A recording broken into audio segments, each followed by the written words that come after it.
इंदौर की चंदन नगर थाना क्षेत्र की एक नाबालिग को गुजरात के भावनगर में बेचने का मामला सामने आया है, जिसमें वह दंपति आयशा उर्फ कोमल और उसका पति घूमने के बहाने नाबालिग का अपहरण किया और अपने साथ कार में लेकर गए थे, जहां पर दंपति के द्वारा नाबालिग का सौदा प्रकाश नामक युवक से कर दिया गया।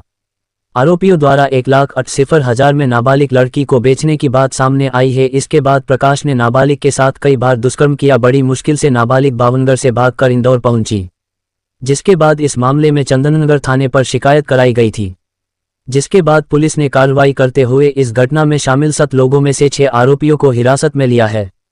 एक आरोपी फरार है, जिसकी तलाश टीम लगी है। एक कल चंदन नगर थाना क्षेत्र में थाने पे एक बड़ा गंभीर प्रकरण हमारे संज्ञान में आया। एक 17 साल की नाबालिग लड़की है, उसकी तरफ से एक एफआईआर पंजीबद्ध कराई गई थी कि कुछ लोगों ने मिलके उसको पहले किडनैप किया है। मतलब 363 का उसमें प्रकरण बना है, पुरानी जो आईपीसी है उसमें। उसके बाद राजकोट या जामनगर, अभी लड़की को थोड़ा सा इसमें कन्फ्यूजन है क्योंकि नाबालिग है, शायद संभवतः जगह को लेकर कन्फ्यूजन है उसको।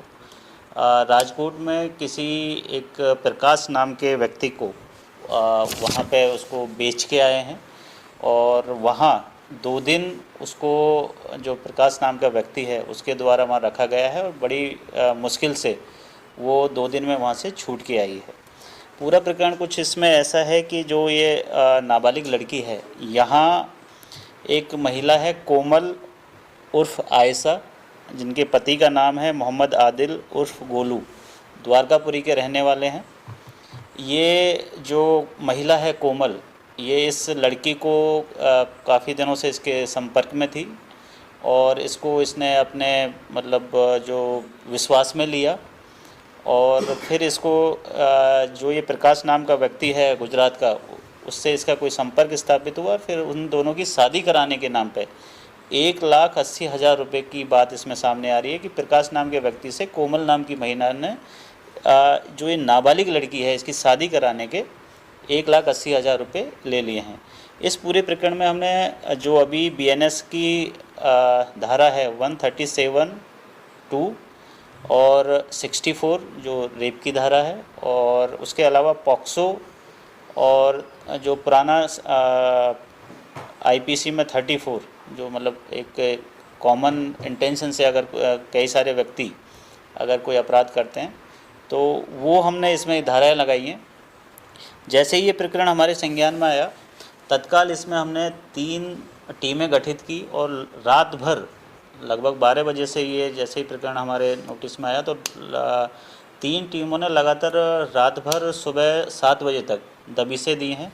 और इस पूरे प्रकरण में जो अभी तक जो टोटल 7 आरोपी नामजद हुए थे, उनमें से हमने 6 को हिरासत में ले लिया है, गिरफ्तार कर लिया है और 7वें के लिए टीम रवाना हो गई है।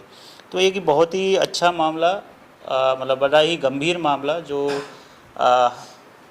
इंदौर पुलिस के संज्ञान में आया, उसकी गंभीरता को देखते हुए त्वरित उसमें एक एफआईआर की गई और उसी गंभीरता से जितने भी आरोपी थे इनको हमने हिरासत में ले लिया है। इसमें ह्यूमन ट्रैफिकिंग के पॉइंट ऑफ व्यू से जो धाराएं बनेंगी वो भी हम इसमें ऐड करने वाले हैं और इस महिला का और इसके साथियों का, बाकी का सभी का आपराधिक रिकॉर्ड खंगाला जा रहा है। यदि इनके कुछ और पुराने आपराधिक रिकॉर्ड होंगे, जो अभी बीएनएस में एक संगठित अपराध की जो धारा जोड़ी गई है, अगर उसमें कुछ इस तरीके के पॉइंट अगर हमारे पास इन्वेस्टिगेशन में आते हैं तो वो संगठित अपराध वाली धारा भी हम इसमें जो ऐड करेंगे। महिला दंपति दोनों गिरफ्तार हो गए हैं। उनके जो साथी यहाँ जो जिस गाड़ी से इस बच्ची को गुजरात लेके गए थे, वो 4 साथी भी गिरफ्तार हो गए हैं और जिस गाड़ी से इसको ले जाया गया था वो गाड़ी भी हमने सीज कर ली है। अब जो एक व्यक्ति इसमें बचा, बाकी लोग भी यहाँ जो 4 लोग और उनके साथ में गिरफ्तार हुए हैं वो भी इंदौर के रहने वाले हैं। अब इसमें जो बचा हुआ आदमी जो गुजरात का है, उसके लिए हमारी टीम आज मॉर्निंग में ही तड़के रवाना हो गई थी और बहुत जल्दी उसकी भी गिरफ्तारी हम कर लेंगे। इसमें ये चीज़ भी सामने आई है कि क्या इससे पहले भी इस तरीके का कर चुके हैं या कुछ और लड़कियों? बिल्कुल, मैंने वही पॉइंट दिया कि जो इस महिला की शोहरत है वो अभी जो हमारा प्राइमरी इन्वेस्टिगेशन है, जो पूछताछ है, उसमें कुछ इस तरीके की आई है कि कुछ बालिग महिला मतलब बालिग औरतों के साथ जो एडल्ट हैं और नाबालिग लड़कियों के साथ ये कुछ इलीगल इमोरल जो काम होते हैं उनमें इन्वॉल्व करके पहले से इसे रखा हुआ है।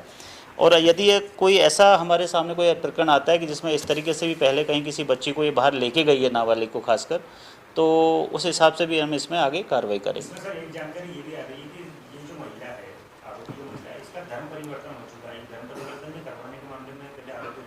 जैसी अन्य देखिए अभी जो ये प्रकरण हमारे यहाँ पंजीबद्ध हुआ है, हम उस पॉइंट ऑफ व्यू से इन्वेस्टिगेशन कर रहे हैं। यदि धर्म परिवर्तन करवाने वाला कोई अगर कुछ इस तरीके का एंगल आएगा तो बिल्कुल उसको भी हम जो भी उसमें लीगल प्रोविजंस हैं, जो भी वैधानिक कार्रवाई बनती है उसको भी हम संज्ञान में लेंगे। चलिए कोमल आयशा जो है और उसका जो पति है तो ये दोनों कहाँ के रहने वाले, घूमते कहाँ से? ये अभी इनका जो करंट एड्रेस है वो द्वारकापुरी का रहने वाले हैं दोनों के दोनों। और इन सभी को जो अभी तक 6 लोग गिरफ्तार हुए हैं एक महिला के सहित, सभी का पीआर लिया जा रहा है, सभी की सीडीआर एनालिसिस की जा रही है। और इससे पहले अगर इस तरीके के किसी भी इवेंट में या ऐसे क्राइम में ये इन्वॉल्व रहे हैं तो उसको सारी परतें हम खंगाल रहे हैं। और ये कहाँ से आए, किस तरीके से आपस में ऐसे 5-6 लोगों का एक गिरोह बना और ये गिरोह किस हद तक संगठित रूप से काम कर रहा है, ये सारी चीज़ें हमारे इन्वेस्टिगेशन का विषय हैं। पीआर पे लेके इनमें पूरी विस्तृत इन्वेस्टिगेशन हम इसमें करेंगे। और जो एसीपी है हमारी नंदिनी शर्मा, उनके नेतृत्व में मैंने इसमें एक एसआईटी गठित कर दी है ताकि ये ह्यूमन ट्रैफिकिंग के पॉइंट ऑफ व्यू से और संगठित अपराध के पॉइंट ऑफ व्यू से इस पूरे प्रकरण को बड़ी गंभीरता से और बड़ी गहनता से इसकी जांच हो। सर ये बताइए लड़की किस तरह से वहाँ से छूट कर आई, मतलब भाग कर आई किस तरह से? अभी जो लड़की से प्रारंभिक पूछताछ हुई है और उसके जो कथन हुए हैं उस हिसाब से 2 दिन उसको उस व्यक्ति के द्वारा एक गोडाउन में रखा गया था, ऐसी बात सामने आ रही है। लेकिन अब ये और भी हमारा मतलब इसमें क्लियरिटी के लिए हमें गुजरात टीम गई हुई है।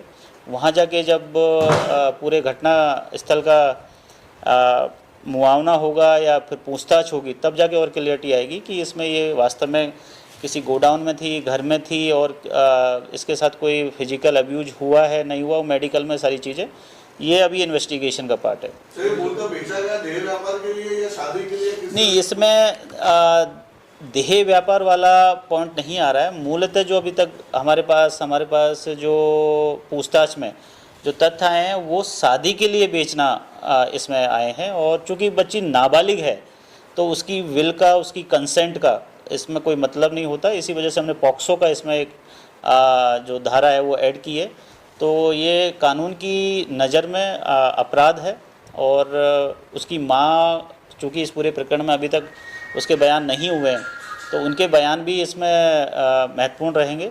बट जिस तरीके से बच्ची को यहाँ से ले जाके राजकोट में एक व्यक्ति के साथ शादी की बातें की गई और उसका एवज में 1,80,000 रुपये लिए गए, तो कहीं ना कहीं ये पूरा आपराधिक प्रकरण है। और इसमें ये हमने संबंधित धाराओं में अपराध पंजीबद्ध करके त्वरित कार्रवाई करते हुए 6 लोगों को अभी तक इसमें हमने हिरासत में ले लिया और बाकी जो 7वां है उसके लिए टीम जल्दी उसको भी हिरासत में ले लेगी।